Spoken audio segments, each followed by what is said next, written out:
Hey, if you've seen Varsity Blues, it's obvious that the super wealthy are living in their own bubble of reality. Furthermore, it's shown us the way that different classes act given the privilege they have. Today we'll be talking about just that, the class system in America.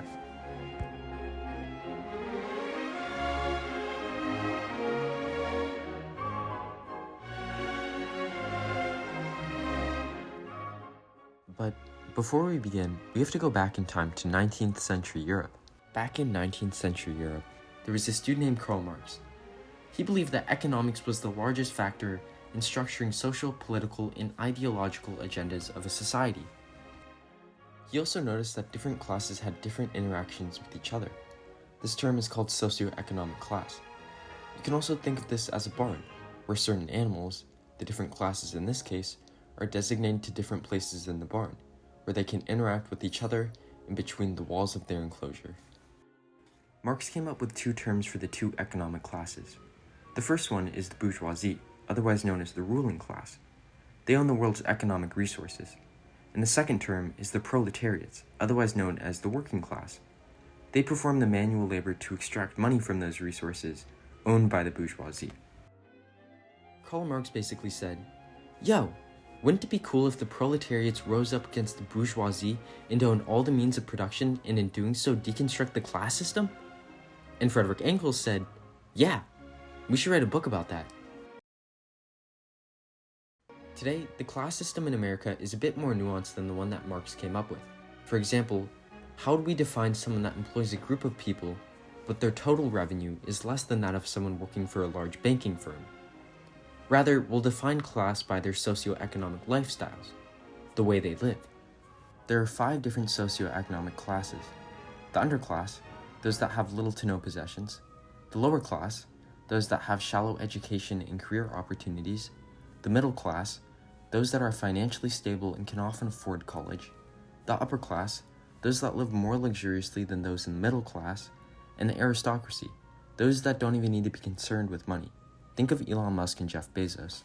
Coming back to today, like 2020, from a Pew Research study, they found that 46% of the people in the lower income bracket had a hard time paying bills. It's clear that the people in the 2 lower income brackets are those that face the hardest economic oppression. The upper class and the bourgeoisie, on the other hand, are economically privileged.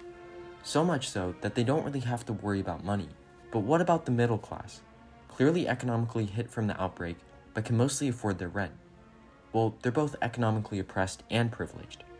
So back to the question, why don't the lower classes fight back in American society like Marx envisioned? Why hasn't the middle class joined on their side to create more equal policies for the both of them? Well, there's a couple things that are oppressing them, like police brutality or businesses stopping them from forming unions. Amazon. But under all this lies the power of ideology, in particular, the American dream. It is a darker shadow than what you may have noticed on the surface.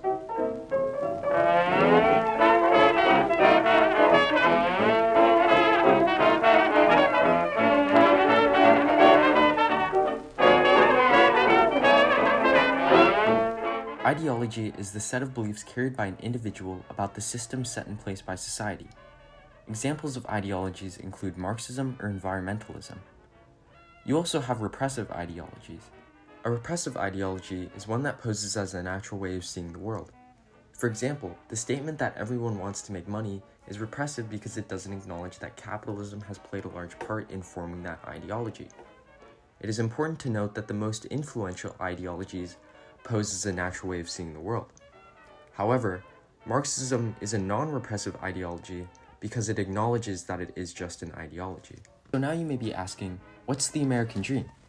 The American dream is a repressive ideology that states your financial success is based on how hard you work. It says that if some people are poor, it's because they just haven't worked hard enough.